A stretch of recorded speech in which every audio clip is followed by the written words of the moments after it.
You might have heard of Class 1, Division 2 hazardous areas. They are among the hazardous locations defined by the Class Division classification system in North America. Or you might be planning to design a product for a Class 1, Division 2 location. This animation will help. In this animation, we will define Class 1 and Division 2, explore protection techniques that can be used for those locations, and look briefly at how to obtain a North American certification for Class 1, Division 2 products. Class 1 means that the location contains flammable gases, flammable liquid-produced vapors, or combustible liquid-produced vapors. Division 2 means a location where an explosive atmosphere does not exist under normal operating conditions, but, if it does occur, it will persist for a short period only.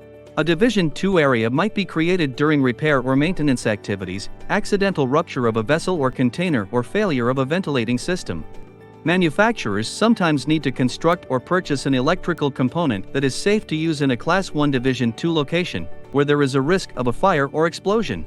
Let's look together at an example of a Class 1 hazardous area. This illustration shows a gasoline tank with a fixed roof and vent. Note that the Division 2 area is immediately adjacent to the Division 1 location. Notice that the Division 2 location is outside the storage tank, but in the area somewhat removed from the tank's vent. In order to be certified as compliant with safety standards for Class 1, Division 2, the product must be protected by one or more of the following protection techniques: enclosed break, hermetically sealed, non-incendive, non-sparking, oil immersed, purged or pressurized Type C, as well as any of the Class 1, Division 1 protection techniques.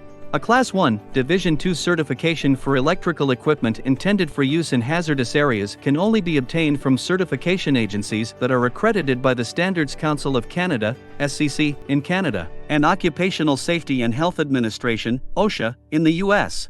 The most common among them, for North America, are UL, CSA, Intertech, QPS, FM, LC and TUV. Manufacturers seeking certification for Class 1, Division 2 products should identify the applicable standards required for their specific type of products for both ordinary location and hazardous locations. The class and division, the gas group, and the T-code must then be marked in accordance with the gas group for which the product is safe to use and the T-class obtained from testing and evaluation. Class 1, Division 2, Groups A, B, C, D, T4, for example. We hope you enjoyed this presentation. Please ask the HazCon team if you have any questions about Class 1, Division 2 or how to comply with the required safety standards. www.hazcon.com